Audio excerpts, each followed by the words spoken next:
thewellnesscouch.com, streaming wellness into your lives. This is Up for a Chat with Cindy O'Mara, Karen Smith, and Kim Morrison.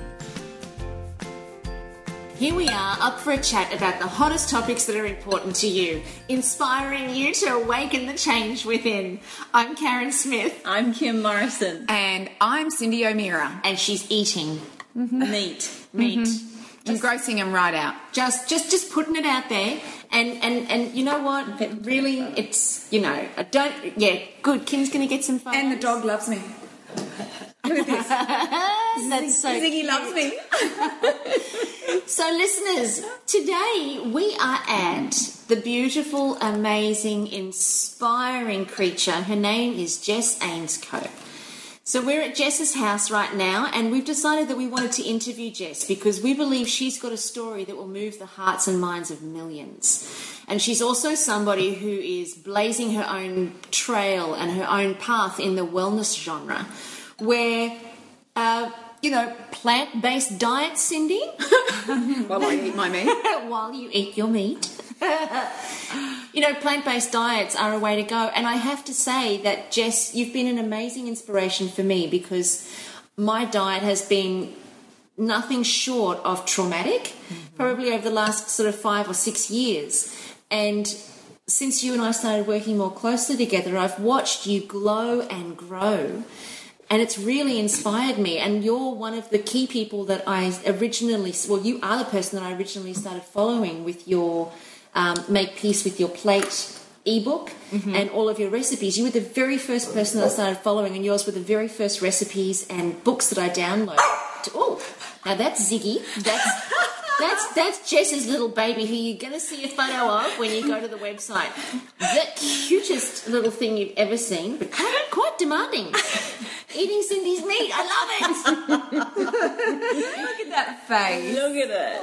Look at that face. I like the way you lick your nose every time you eat the meat.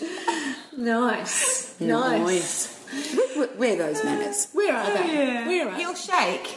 He does know some tricks. You should put a sign on him that says, "We'll shake for food." So, you've been a huge inspiration to me and, on my path of moving from eating meat to having a plant-based diet and now, being a little bit more, I think probably about 70 or 80% raw now, thanks to you. So we thought that it would be a really cool podcast for you to share your story because it's certainly a story that a lot of people need to know about, in lots of contexts. So, and you're not going to give anything away. But it would be really cool for you to share your story and your journey and how you've gone from where you were to where you are. That would be really groovy. Yeah, sure. So it all started back in. Well, it all started back in 2008, which was almost 6 years ago. In a couple of weeks, it'll be 6 years since all of this started for me. Yeah, on the 24th of April, 2008 was when I was diagnosed with a rare type of cancer called epitheloid sarcoma. And prior to that, I was living in Sydney. I was working at Dolly Magazine as their online editor. And I was just climbing that career ladder. I had really high hopes for myself in the magazine industry. And my lifestyle, looking back, was just...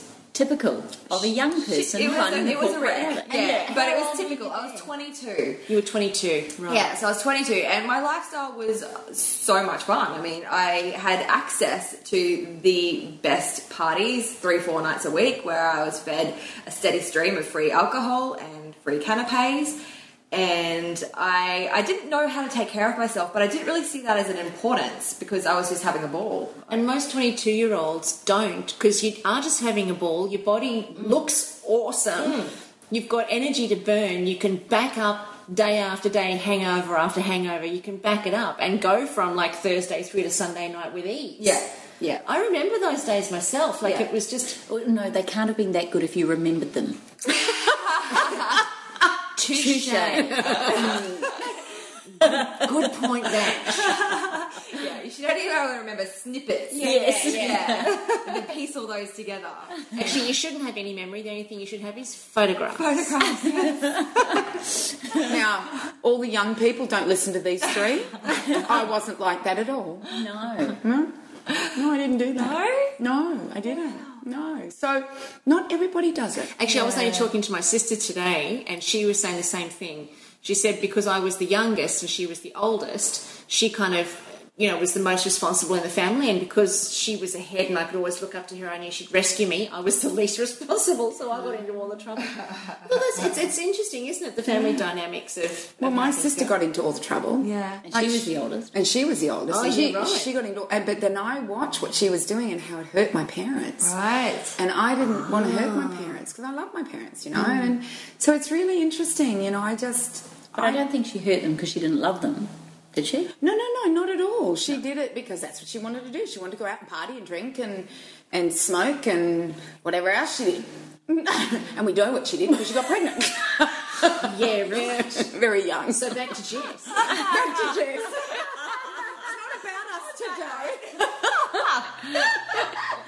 So you're partying hard. You're out all weekend. Yeah, and I didn't really know how good my body was supposed to feel because it was just pretty much always hungover. I mean, I was tired and I was hungover and I was struggling and my body was sick, but I didn't recognize it because I didn't have any kind of anything to compare it to because that's just how I felt all the time. I was always hungover or recovering from something or had lack of sleep and just burning the candle at both ends. But I was doing really well. I mean, I had this amazing job. I had a great boyfriend. I had this... Were you with Talon? No, different boyfriend. Okay.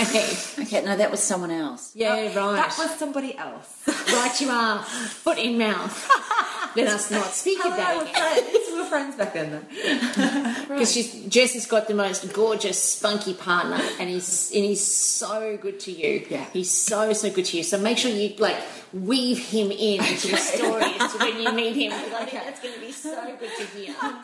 Well, I met him when I was 19 and very much in my party phase. So our relationship now to what it was back then is polar opposites. Right. Yeah, because we fed off each other back then and not in a good way. Whereas these days it's the opposite. Yeah, right. Because he's very much like you. Yeah. Well, he never used to be. He was, yeah. Cool, Very okay. supportive of my old lifestyle. Were you together back then, you mean? We were for 4 months, split up. I moved to Sydney, and then we got back together when I moved back to the coast. Nice. Okay, so go back to where you were partying. Okay, so yes.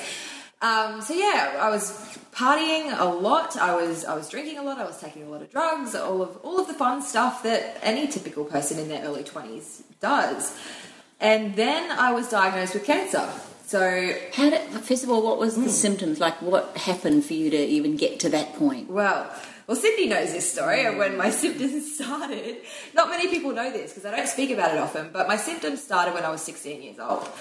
And I can only know that now looking back and joining all the dots. But I had swelling around my left hand when I was 16. I went off to the doctor and I had blood tests done and they couldn't tell me why I had swelling in my hand. They gave me cortisol cream and they gave me all of this stuff to try and get rid of it. But the blood test came back and said that I had a very struggling liver. So they said my liver was basically not working properly. And he asked me if I was a drinker. And I had to admit that, yes, I was. In front of her parents. In front of my mother in the doctor's office at 16 years old. Bugger. Yeah. Caught out. Sprung. Yeah. Like busted. Yeah. So that was the first sign that something was up with my body. But it was also the first sign that I ignored. I mean, I tried to stop drinking. For about 3 weeks. But then went right back because I was young and that's what everybody around me was doing. And it wasn't convenient for me to clean up my life. So I just went right back to doing everything that I was doing. And it wasn't until back in 2006, my first year when I was living in Sydney, that my left middle finger started to swell and started to cramp up. And at first I thought it was like carpal tunnel or just a result of too much typing or something like that. But I took myself off to the doctor, had the swelling taken out of my left middle finger. That was diagnosed as a benign tumour. And I was just sent away to say, okay, that's it, it's a benign tumour, all good. But then in the 18 months after that surgery, little lumps started to pop up all over my hand. arm and all the way up to my armpit. Wow. And then I had more scans done, I had ultrasounds, all of that. We biopsied some of the lumps, and this time it came back as malignant cancer. So this is diagnosed as a rare form called epitheloid sarcoma. Were you on your own when you got told that? Yes, I was, which is a bit... So they didn't say bring someone with you? No, which was a bit shocking. My parents were a bit angry about that because I lived in Sydney, I lived with my boyfriend, but they didn't say bring somebody in. I thought I was going in there to get my stitches taken out and my cast taken off because my arm was in a cast. I was really excited. I had the MTV Awards in a couple of days after that, and I thought, oh yay, getting the cast taken off, so I'll look good. And then bam, they said... What do you remember in that moment feeling? What do you remember?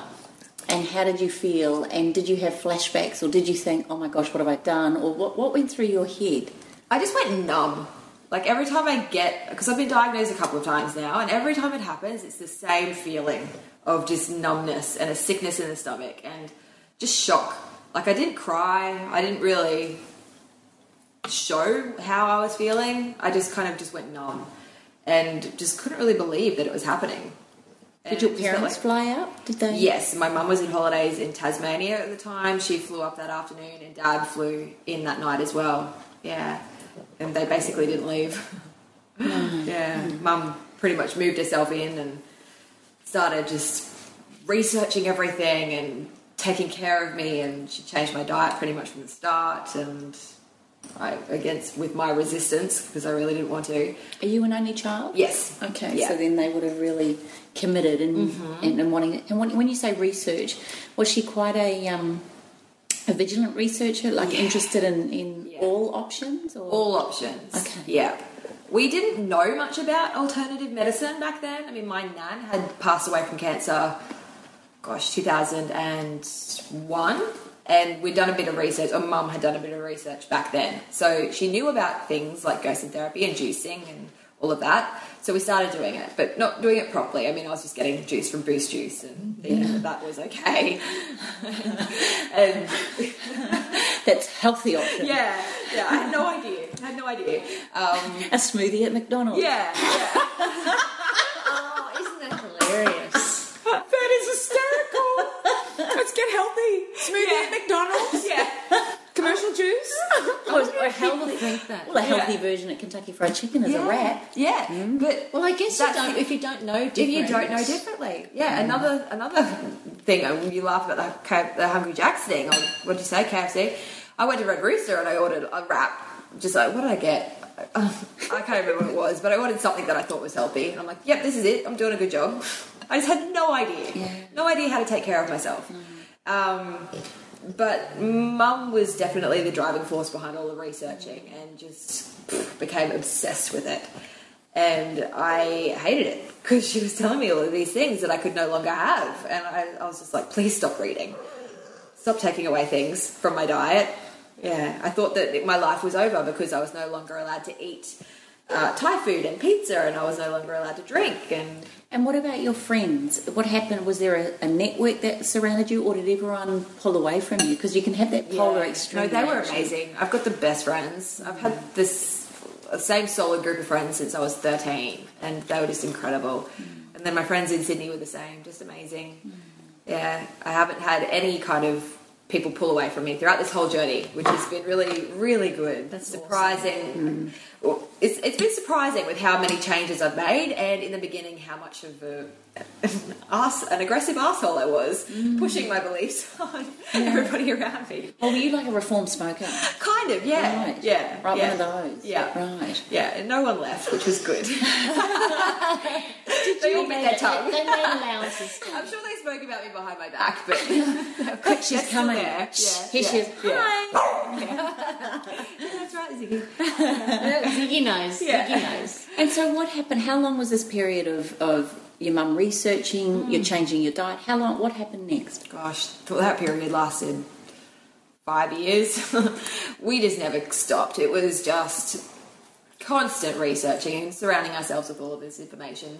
And in the beginning, because I was told that I had this cancer and the doctors didn't really have any options for me. So they said that chemotherapy wasn't going to work, radiation wasn't going to work, and they couldn't really operate because there were so many tiny little tumours in my arm. We couldn't just cut them all out. So only your left arm? Only my left arm.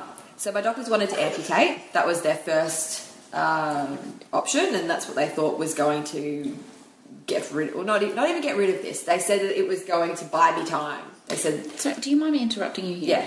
Can you just explain what sort of cancer it is? And therefore, Yeah. and is it only in your arm that you get it? Is that what you're saying? It's soft tissue. Okay. So it's in the soft tissue of my left arm, and it hasn't spread any further, which is good. Very, so very people good. can get it in any area of the body? Mostly limbs. It usually occurs in young adults and in the limbs first, and then it can spread to other body parts, but it starts in fingers, toes, arms. Yeah. Amazing, isn't it? Yeah. So I just weird. know, from Cindy's perspective, you know, I mean, she got the first symptoms at 16, but obviously there was no relativity around what it was.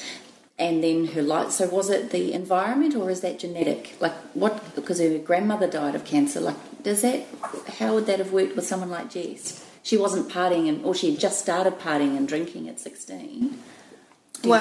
You know, we have so many antecedents of our life, which is what's happened before. And we know that our grandparents, what they do, affect what happens to us. And they're even looking at 5 generations as epigenetics. So what our grandparents do affect so many other generations. So we don't know, you know, nobody knows. It's like we're trying to guess. But no doubt something happened in Jess's life. But my other thought with Jess is, and where Jess has gone from this, and everyone's going to learn this, is that if this didn't happen to Jess, she wouldn't be where she is right now. No. She wouldn't have changed. And the fact that at 16 her body was telling her, hey, alcohol's not good for you, and she didn't want to listen, then she paid the consequences. And that's what most people do, is that they don't listen to their bodies. Yeah. And they pay the consequences, whether it be 10 years, 15 years, 20 years down the track. So was it genetics? She may have had a gene there, but it would have been the environment that pulled the trigger. Because we know the genes are the loaded gun, but it's the environment that pulls the trigger. So I believe that you probably did have a susceptibility to it. Yes. And you probably did have that susceptibility to it, but then you kept drinking and you kept partying and you kept throwing in McDonald's, didn't you? Do McDonald's? Oh, God, yeah. Yes, you did McDonald's. Yeah. And not just that, I didn't like myself at all. Like, underneath it all, I wasn't very kind to myself. Beat myself up constantly. I thought I was fat. I thought I was inadequate. I didn't think I had a good personality. So not only was I abusing myself with alcohol and with poor foods, but mentally and emotionally, I wasn't... Do you think that's typical of women of that age? Totally. Yeah. Absolutely. Yeah. And like Cindy said, I just truly believe that this was supposed to happen to me. I don't know. It was just supposed to happen. Of course. That's like, I don't regret. Like, people always ask me, do I regret everything that I did? Like, do I regret the drinking and the drugs? And not at all. Because it was so much fun. Like, so much fun. It was so much fun. Don't listen to her, anybody out there that's 16. I had a ball. The thing I regret was how nasty I was to myself mentally.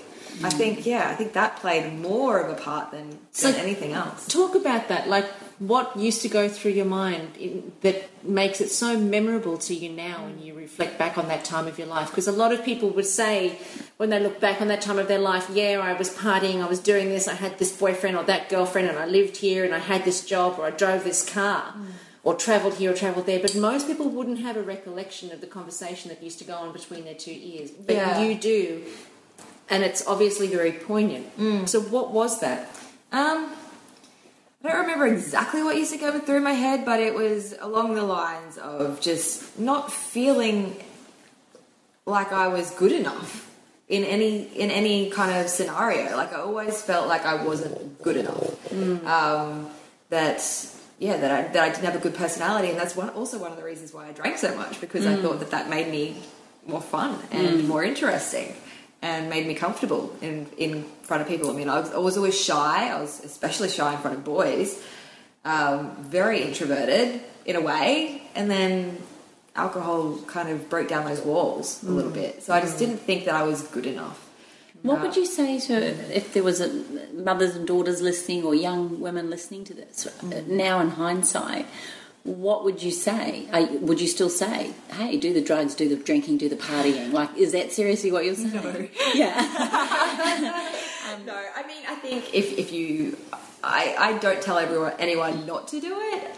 I don't agree with the binge drinking and how much people write themselves off, especially me in the past. But, like, I was always kind of sensible. Like, I didn't really write myself off that badly. I just had fun with it. I didn't do it... I've never had alcohol poisoning. I never got to that point. I just had fun. But yeah, I do think there's a big issue with teenagers doing that because they just go and they write themselves off. But do you think they're doing that because of the same feelings you had, the inadequacy? Yeah, totally. So I think that's a big how do we driving stop force. This? We just need to teach girls more about self-love. Like, if somebody had said to me back then, you need to love yourself, I would have laughed. Like, I would have thought, oh, God. I wouldn't even know what it meant. I had never have said to myself, I love myself, because it just felt so foreign. But you had such loving, caring parents. Absolutely. So where did that come from, do you think? But then, I mean, the conversations I had with them weren't really around this stuff either. Like, they were very loving and very supportive and amazing. I've got the best parents ever, but we never had conversations around self-love at all. And most families actually don't. No. Like most normal traditional families, you're just doing the do every day and going to work and coming home and having, family time and maybe going and doing stuff, but nobody's really talking about the feelings of inadequacy that lives at the feet of every human being. Yeah. Of the I'm not good enough that has us all by the throat. We're never talking about that with our kids and getting our kids to express where that's come from, how they're feeling and what other alternatives exist. It's just not part of a day-to-day conversation. Yeah, not at all. And not until it's too late. Until the kids are we either get sick or we'll end up with, psychological barriers that stand in our way to progression. Well, sometimes what creates the opportunity for that is there's a family breakdown or there's a fight between siblings or there's an issue that you then all sit down and address. But there was a great little thing that I got given years ago. It was actually a gift I got when I was pregnant, and it was called Conversations at the Table. And it's a little box, and I reckon you could make your own one, but it was a little box, and we'd all put it on the table when the kids were little, and of course they couldn't read, and they'd choose a card, and it would be like, tell everyone what was the best part of your day today. And another one was, if money was no option, what would you want to do with you and your family? And it was like conversations that you just, and tell everyone at the table what you think of yourself. Yeah. And it's a very clever way to start young people talking. If my parents had tried to do that with me as a teenager, I would have just... No, I'm talking when they were young. Yeah. So for me, so for us, it's normal in our family to have a conversation like this, but I'm sure it's because it started when they were young. Yeah. I mean, I was given that when I was pregnant. That's amazing. Yeah. And so, just recently, Jacob had a bit of a meltdown and he was actually really aggressive and being really horrible, and everyone was just like, what's your problem? And everyone was getting angry and aggressive back until I could see the break in him, and then we sat at the table and he fell apart, and then we all just energetically hugged him. No one moved, but everyone was kind of like sitting there, and it came out and we just allowed him the space to say it. And his fear was being the son of a cricketer, and he'd got out that day on a low score or something or other, and he actually felt like he was never going to be good enough because he was the son of. Now, you saying this, I'm sitting here going, I'm really grateful we actually have these conversations. Yeah. That we all told him how amazing he is, and even if he doesn't believe it, he's hearing it verbally, and I'm hoping through that conversation. So that might be something that would be, to me, hearing you say that makes me realise how important it is that we have these conversations. Yeah, absolutely. And you don't have the conversations at school either. I mean, you don't get taught this amongst your group of friends. It's never spoken about. I mean, we feed off each other's negative self-beliefs. Like, we sit there and go, oh, God, I'm so fat today. And then somebody else goes, no, God, no, I'm so fat today. And then nobody breaks that. It's just you go around the circle talking about how crap you are. And how crap everybody else is. Because at that age, you're bitching about everybody else, talking about everybody else, and everybody's talking about everybody. And then everything gets back to everybody, and it just feeds that whole... This is really interesting because my era, that didn't happen. there was no talk about being fat. You know, there was no conversation.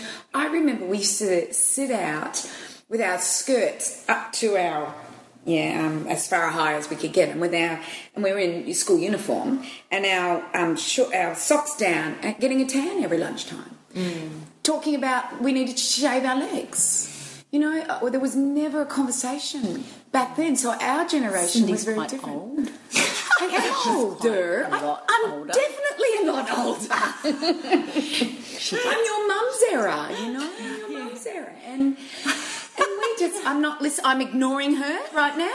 Well, I guess my mum was the same. I mean, she never had any body issues really. No. So I don't know. We never spoke about that at home because. But I think you think about the magazines and the things that we look at and we compare ourselves to and what we want to be, and you know the girls who get the guys. You know, you look at those sorts of people and then we compare ourselves to that, and when we're not that, or what we see in the mirror doesn't reflect that, then we're going to have something to say about it. And I also I just did not feel good about myself because I was feeding myself so much crap. Like, these days I've gotten to a place where I absolutely love my body, but it's so clean. It looks like how it's supposed to. Like I'm my ideal weight, and like if you look at photos from when I was 14, it's quite shocking. Right, you're getting them out after this. I want to see them. I can't imagine. They're hilarious. Are they? I can't imagine because what we see in front of us, everybody, is a young, beautiful, young, svelte, gorgeous young woman. So I can't imagine. Like I wasn't. You would not look at me and say that I was fat, but I had a much rounder face and a bit of puff. Yeah, I was just puffy. Yeah. I was puffy But most young women and men, if you look at the schools these days, they look like they're that. puffed, Just swollen. And you saying that you didn't feel very good, you had no comparison. So I'd imagine that most of our kids these days are feeling this way because they don't know any other feeling. It's quite scary. It's quite sad that they don't know, and they think that by having 2-minute noodles or with a few vegetables maybe thrown in there, maybe, or they think that having takeaways only once a week, or they think by putting these chemical things like Proactive on their skin to stop the pimples that have been caused through what they're eating anyway. You know, it's a vicious cycle. Actually, it's quite scary. Absolutely, we just have no idea. And that's what drives the self-loathing, because you don't feel good. I think that's the crux of it, is that when I was growing up, we had real food, only real food. And so we fed our physical body what it needed. And therefore, of course, your physical body and your mind or your brain is connected. Yeah. And whereas your era, you know, this was the beginning of fast foods and foods that weren't real anymore. And Ziggy has a lot to say. A lot to say. To say on the matter. You shouldn't have started. He talks. He's so funny. He's actually having a little conversation. He's actually agreeing with me that that was the case back then. Is it? And then when you started, you know, the foods were different. Yeah, they were. We've got to realise that the physical body and the brain is so connected. Yeah, it's so connected that. When you're feeding one, you're feeding the other. And it's both ways. It's how you feel about yourself, because we know there's behavioural epigenetics now. And behavioural epigenetics says that what you think changes your cell structures, and changes your cell biology. So just take us back to the story. Take us back to the journey in terms of what happened. So the doctors gave you the diagnosis. They said that amputating your arm was only going to buy you time. This part of the story I find is actually, for me, the most inspirational. When you... because they did give you chemotherapy, didn't they? They pumped your arm full of chemotherapy. So amputation was the first thing that was on the table, and this was probably the lowest point of my whole journey, because I felt like I had no other options. I felt like the only thing that I could do to prolong my life was to amputate my arm at the shoulder, and I didn't want to do it. It made me feel sick. Like I went through a good week with this, trying to make this decision of whether to do nothing or to do this amputation. I really wanted to do nothing. But I had everybody around me. I don't know, I felt like it was my responsibility to do something. So I signed those papers and agreed to have the amputation. And I was all booked in to have it. And I spent hours at work Googling prosthetic arms, just trying to find some kind of peace with this situation that I thought I had no other option but to take. But a couple of days before I was due to have the operation, my doctor's receptionist called and said, all of the doctors have had a meeting, because I had several doctors on this case, being such a weird one, and they want to try something else. And so that's when they came up with this isolated limb infusion, which was a super high dose of chemotherapy that they pumped through my left arm. They tourniqueted at the shoulder and they just pumped the arm full of drugs. They said that it was about 10 times as much as they would put into a regular body, because dosing, they had to tourniquet it off and not allow it into my body, because if you put that into a regular body, you would die. It would kill you. It would kill you. So they pumped it through my arm, and they thought, okay, well, regular chemo won't work, but if we up the dose this much, maybe it will have some kind of effect. Well, it burnt my arm from the inside out. It was so painful. My arm swelled up to like 10 times its regular size. And, I mean, it's been 6 years and I'm still dealing with swelling and damage that's in this arm. But I still don't say that I regret that decision, because if I hadn't have done that, I would have had an amputation. So it was the best of a not very good few options. But the other thing was that it also didn't work. So 18 months after I had that procedure done, I was re-diagnosed with the same type of cancer. And this time they said that the only thing they could offer me was an amputation. But because we'd had like time and we'd had space from the doctors, and we'd had an opportunity to go away and do even more research. And in that time, I'd gained a lot of information about how amazing our bodies are and how they can actually heal, and all of these things that I had no idea about before. And I discovered that if I treated my body with respect and I detoxified it, cleaned it up, looked after my mind, and committed my lifestyle to getting well, there was a very good possibility that I could. So for me, it was the best decision to say no to the amputation and to just try and do everything to live an amazing life and to try and turn my health around. So there was a lot of risk associated with that, though. Because did they tell you that there was a possibility that it would spread to the rest of your body? Yeah. So when you made the decision to not have the amputation, you made the decision knowing that there's a possibility that this cancer is going to spread to your body, and then ultimately that would be the end. Yeah. How did you come to terms with that? And much more also, how did your family come to terms with that choice? Well, I personally came to terms with it by thinking I would rather pass away having tried my very best to live an amazing life and to treat my body well. I figured, okay, if this is the way, and this is how I still feel, if this is the way that I'm supposed to go, then it's the way I'm supposed to go. I don't feel like I can cut my body up and take bits away. That's just my personal belief. It's not for everybody. Other people would feel more comfortable having the surgery and going down that way. But for me personally, there was no decision. Yeah, it was just, this was the way it was supposed to be for me. And I knew something bigger was happening. I knew this wasn't just about me and my cancer. Like, I just had this gut instinct that something bigger was at play. And so I just trusted that. And my family were just supportive of whatever I was going to choose. They had also done all of the research, so they knew how I was feeling and what I was thinking and the thought process behind it, so they were behind me 100%. Wow. And where did, I don't know if I'm fast-tracking too much, but where did the Wellness Warrior start? What happened? Have I missed a journey? No, well, it pretty much started a couple of weeks before I went over to Mexico to start Gerson therapy. So a big part of my journey has been 2 years of Gerson therapy. And a couple of weeks before I went over to Mexico to start that, I started my blog.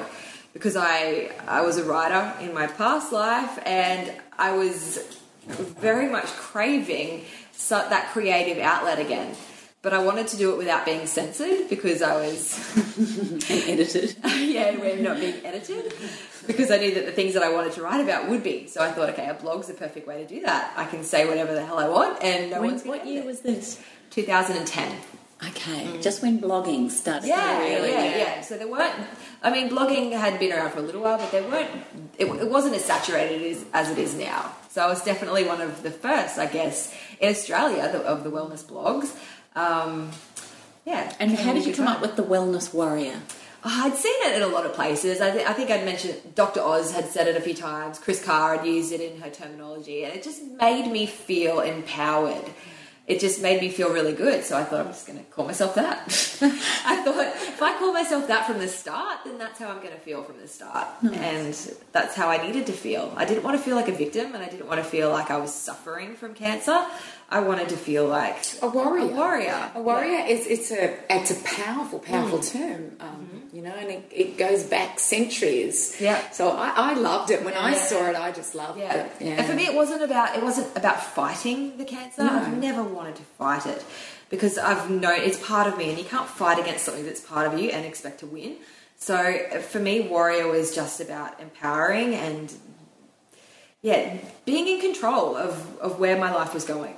I remember sitting in, I had a meeting with my web developers, and I was sitting there in reception at the University of Queens, Sunshine Coast, and I looked down and there was a magazine sitting there with a woman covered in cabbage leaves.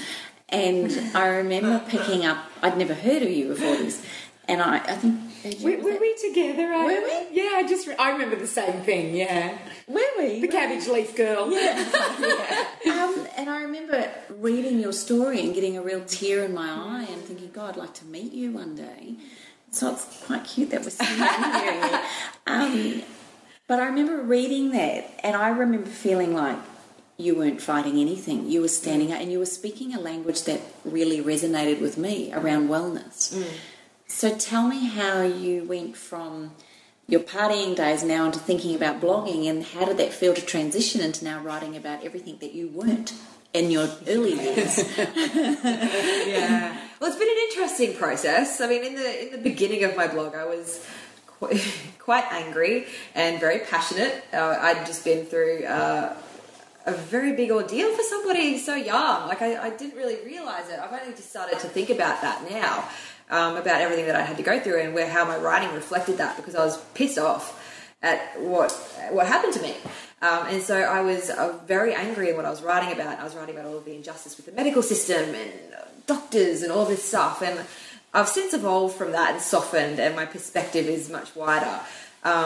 But that's matured. It's matured, definitely. A little bit of wisdom. I read my old posts sometimes and I cringe and just go, oh God, did I really write that? But I remember Madonna saying that. I look back at who I was when I did like a version. She goes, I can't even look at it. Yeah. So I mean, it must be that whole. I think I've grown up on my blog, so it's interesting reading those early posts, because I was so many rants. Honey, I read my diary at 15 years of age the other day. I can't. That's what it's like. Yeah, no. But you can imagine. I can imagine what it would have been like for you. Like, you would have had lots of emotion going on that you didn't know what to do with it. Yep. All of these foreign feelings, and you would have been trying to reconcile and make sense of the life that you'd been dealt. Mm-hmm. And you didn't ask for it. Yeah. So getting it out in a blog, I think, also too would have been very cathartic for you. Yeah. Because instead of it being in, it was out. Yeah. But then also because you shared your blog so nakedly and vulnerably, I think that's why you would have started to accumulate the following that you did, because you didn't pull anything back. You didn't pull any punches. You just nail it to the wall. Yeah. You know? And I still do. And that's the thing. I mean, my blog, essentially, it's evolved, but it's still a personal blog. I still write very nakedly. Yeah. It's all so transparent, and I think that's also why I get criticised, because in the beginning I was writing to a very small audience. I thought it was just my friends and my family who were reading it. And over the years, more and more people have started to read it. And now it's like, I think we've hit 4 million unique visitors, which is just insane. That's amazing. And I know, I checked my stats the other day and almost fell off my chair. Holy crap. Man, I used to need to watch what I'm saying. Maybe not. But at the same time, no, I don't, because that's why they want people it's coming over. But I do recognise that I have a responsibility now. But I think that's also why I get criticised, because I am still so open and so vulnerable, and I don't hold back. I say exactly how I'm feeling, and even though my opinion has evolved, that part of it hasn't. I still want it to be very open. But you know, one of the things I want to say is that when I read your blog for the very first time, I was so engaged. I couldn't stop reading. It was like I was compelled to read. You write with such unbelievable compulsion. Is that the word? I don't know what it is. It's just incredibly compelling. Compelling. It's very compelling. I had two things I wanted to say, because you brought up a second thing. Your responsibility.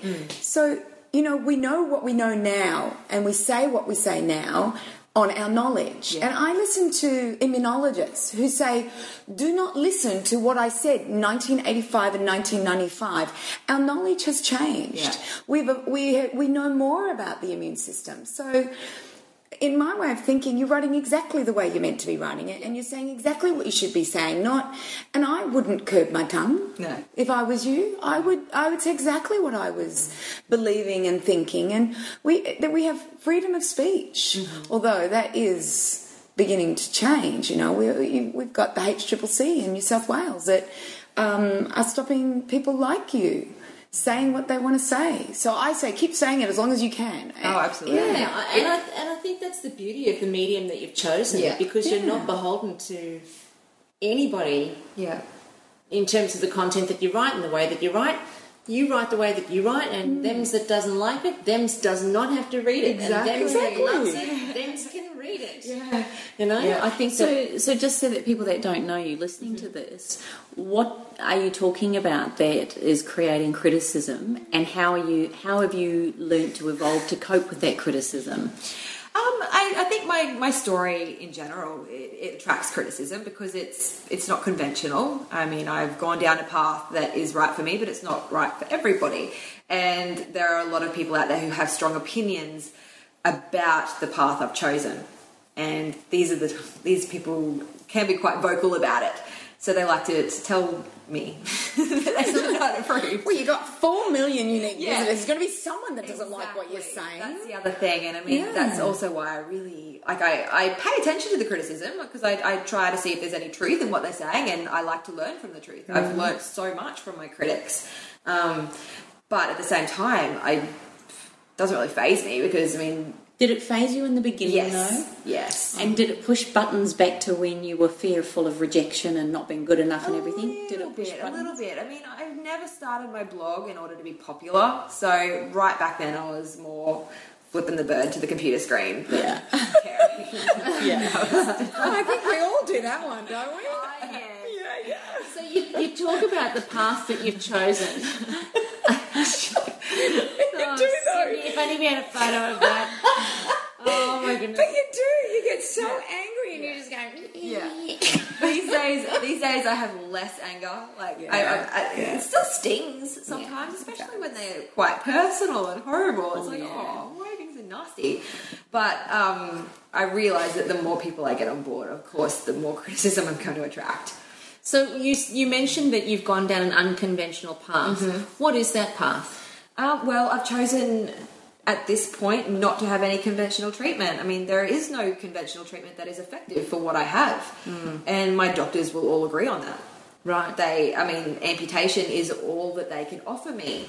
And even that's not good enough for me, because they can't give me a cure. It's just a Band-Aid, really. They said that it's going to spread. So for me, going down the path of just choosing to clean up my diet. Like I said before, I did Gerson therapy for 2 years, which is basically a very long, intense detox program. So what did that involve? Because as you say, it's very intense. Yeah, what is it? Very intense. So it's hourly juicing. So it's a very intense program that you have to do all the different parts of. So you've got to do hourly juicing, fresh straight from the juicer, veggie juices, and then it's coffee enemas. What's the idea? Coffee enemas.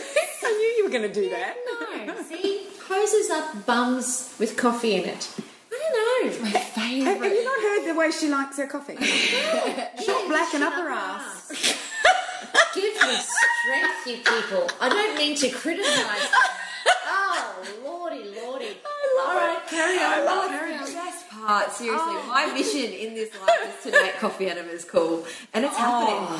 It is. I agree. I agree. You have made it cool. I think so. And I reckon that little bit short black and up. You know what? Yep. It's going to be a trend. You know, Ground will be doing it soon. I'm sure of it. Yeah. While you're having your short black, you can go out the back and have another short black. Yeah, here's a short black while you have your short black. Served by a short black. Give me strength.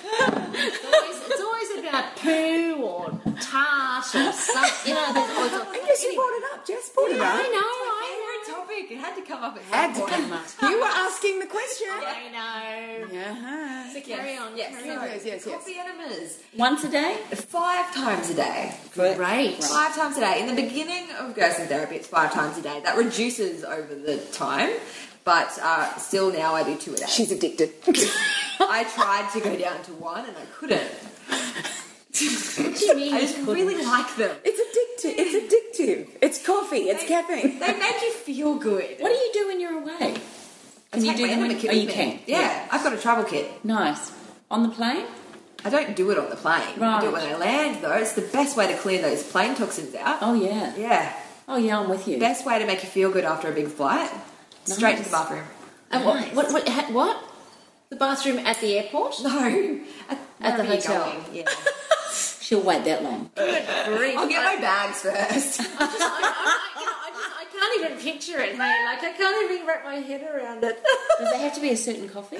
Yes, it's got to be organic. You can't go putting like Nescafe up your ass. I just wanted to check in case anyone was listening. Just don't try this at home, please. I've got a how-to video on my website. There you go. We have a how-to. And where would we go for that? You just go to my website and type in coffee enema into the sidebar and it'll come up. But the website is the Wellness Warrior. Well, actually, I've just switched the URL over to jessainscough.com. Nice. Owning my own name. Good. Yeah. Nice. Yeah. Very cool. Yes, but the Wellness Warrior will still take you there. So coffee enemas, and then there was castor oil, which is another, that also gets a few wide eyes. Castor oil every second day, taken orally, first thing in the morning, to give your body a really intense clean out. So it basically gives you the runs. And you have to stay very close to the toilet because it cleans everything out. Including the good bacteria? No, not including the good bacteria. It's a gentle way of doing it. Not like a colonic. Like a colonic will get rid of the good bacteria as well. It just strips all of the muck out of your system. Now, I know I'm a nutritionist, but I have no idea where castor oil comes from. Where does it come from? It's a plant. Oh. Yeah, it's some kind of plant. I'll Google that. You can Google because I don't know. What if Google's wrong? But I believe Google's it's a never plant. So Flour or something. Yeah. So the oil, if it's a cold pressed oil, Yeah, is it- cold pressed oil. So it must be a nut or a seed. Then it can't be. Or maybe it's not a cold pressed oil. Don't quote me on this stuff. Yeah. No. But castor oil. If you Wasn't castor oil given like in the 50s? Like, Yeah. I remember my grandmother. It's been given as punishment. Punishment, It's been yes. given, it's been given. It's a traditional. It is actually a traditional treatment. It's just like iodine was seen as a poison, but it was used as a traditional treatment for at least 100 years, and it's now coming back into vogue because they've realised that what they thought was the poison, it was due to a research project, is not. Yeah. And it's the same with all these old traditional healing arts. You know, herbs are coming back. Everything's coming back. Coffee enemas. I don't know when that. Hippocrates was that? Castor oil comes from the castor oil plant. And it's a species of flowering plant. I got it right. Good work. Yeah, the evolution of castor and its relation to other species are currently being studied using modern genetic tools. So it's a very old plant then, obviously. Its seed is the castor bean, which, despite its name, is not a true bean.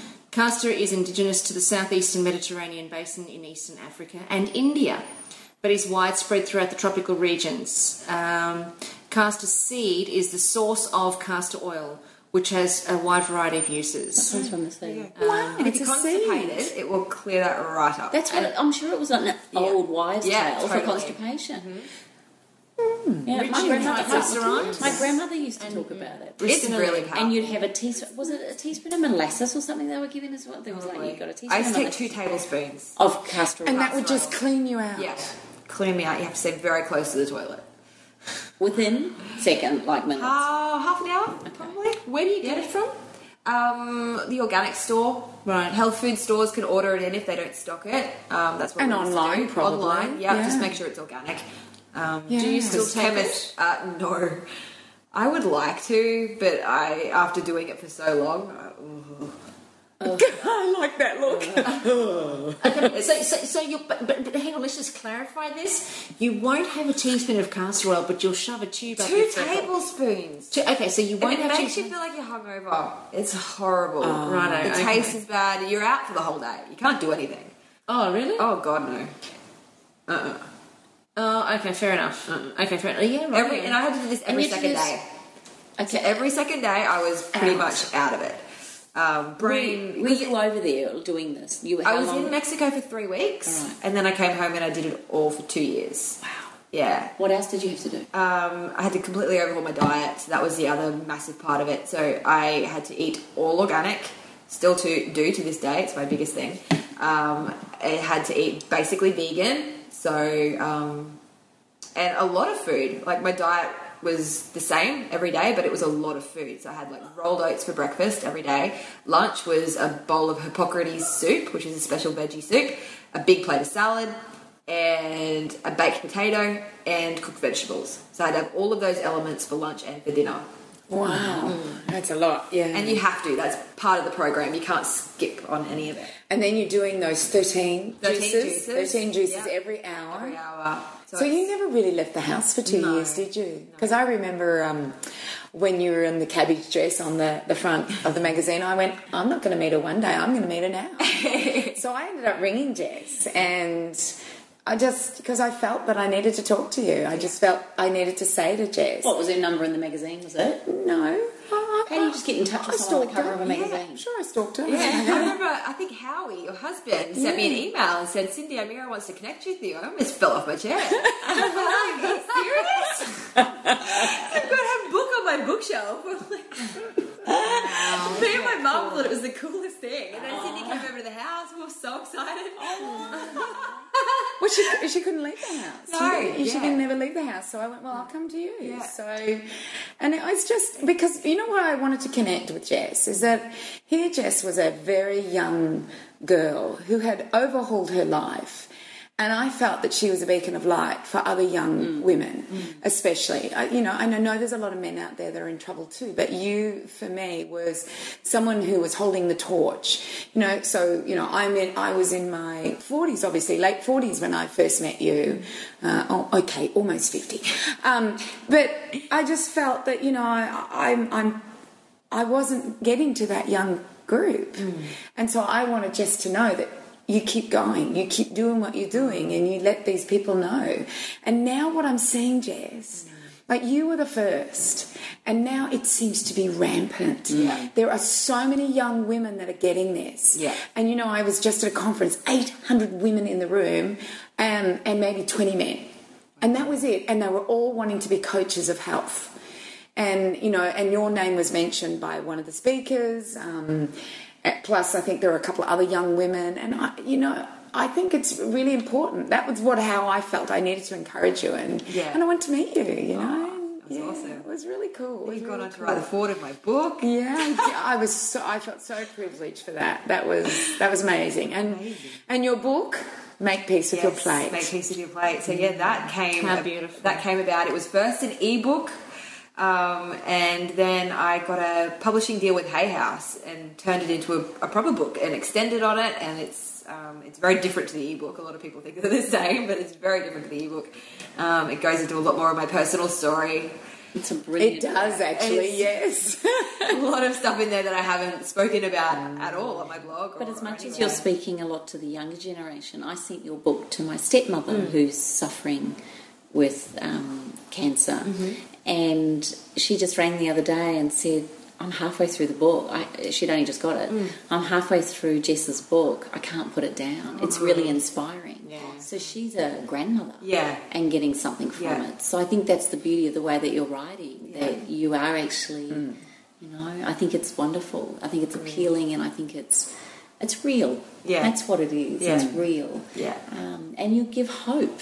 You know, there's like so many people go down the path of thinking, and I'm not knocking conventional medicine. You know, there's a place for it, but some people think it's the only answer. Yeah, exactly. Now, for some people, it might be the right answer, but the fact that there's a lot of people out there feeling like it's not right for them, I think you're giving people options. Yes. And it's okay. You're still here. Yeah. And I think the encouraging part about that is that you are evidence that there's not just one way. There's lots of different ways. Yeah. And it's inspiring to see that somebody's prepared to put the research in to save themselves, as opposed to just accepting that there's one way and resigning ourselves to one way. Yeah. It's about providing choice and options that are viable, as opposed to, you know, when I think about other people that I know that have been through cancers, it's the most frightening thing. Obviously, and you know about that. So it's the most frightening thing in the world, and you just want the answer. You just want somebody to give you the answer, and usually that's the medical fraternity, and that's the only place to go. So most people get caught in that whole medical model, whereas you're living, breathing, walking proof of there's actually choices. Absolutely. And I mean, I still have cancer in my body. A lot of people think that I'm cured because I don't look like I have cancer, and I don't go around saying it because it's not part of my identity. I've completely detached from it, really. It was just part of my journey. I still have cancer in my body, but it doesn't affect the way I live in any way, apart from the fact that it makes me more conscious that I'm treating myself with so much respect on a moment-to-moment basis. And it's a brilliant teacher for me, and I don't feel like it will leave my body until it's taught me everything that it's supposed to. Jess, why do you think people have to get cancer to live well? Isn't that freaky? It's so freaky. Like Karen says it in her talks. Yeah. Don't get a bomb put underneath you to wake up. Yeah. Why? I'm just sitting here thinking, why are we that ignorant to think that it's not until we're presented with a life-threatening illness? And if I'm right, Cindy, I remember you years ago saying, how many of you, if you were presented, you'd say this to all your audiences, how many of you were presented with a life-threatening illness would change the way you eat, drink and think? And everybody puts their hand up.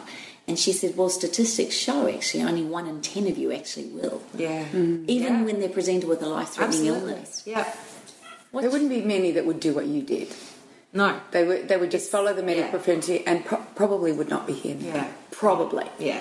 Yeah. I mean, it's not the easy path by any means. It's tough, but it is so rewarding. Like, you've got to be in it for everything that it is. I mean, it's tough, and there's so many challenging components to it, but the benefits are just amazing, because I look at my life now compared to what it was back then, and there's no comparison. I mean, everything that I have, I have cancer in my body, but my life is so much better now than it was before I had that knowledge. And it's just, I just respect this brilliant body and this brilliant life that I've had the privilege to be in at this point in time. If people didn't have to get cancer to get this, what would be your message? How would you tell someone get this without getting cancer? Yeah. Like, what is your message? Really, what is your message now to people to try and wake them up? I mean, they don't have to be as radical as what I've been. It's definitely not. But it's just making baby steps towards this direction.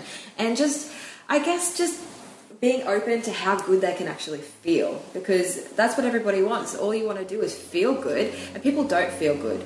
So they just need to recognise that there are other options out there, and that they can I don't know, start to treat themselves better. I think that's the biggest thing. People don't treat themselves well at all. They put themselves last. They don't make themselves a priority. I think So this has been such an amazing and an inspiring interview with Jess Ainscough that we've actually decided to split it into 2 parts. So next week we're going to have Jess back on the podcast again, and we're going to continue the interview with her, where we're going to go further down the rabbit hole and further on the journey with Jess, where she's going to be revealing more of her experiences and what she's learned with us. You definitely don't want to miss it, so make sure that you tune back in.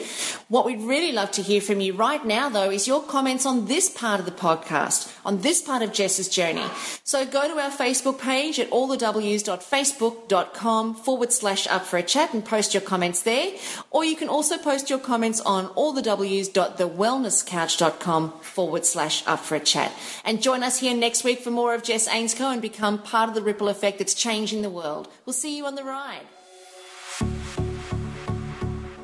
This has been a production of TheWellnessCouch.com. Check us out on Facebook and join in the conversation on Facebook.com/TheWellnessCouch. Subscribe to each show on iTunes and check us out on Twitter. The Wellness Couch, streaming wellness into your lives. Whilst the Wellness Couch presenter endeavor to provide accurate and helpful information to their listeners, these podcasts cannot take into account individual circumstances and are not intended to be a substitute for health and medical advice from a qualified health professional. You should always seek the advice of a qualified health professional before acting on any of the information provided by any of the Wellness Couch podcasts.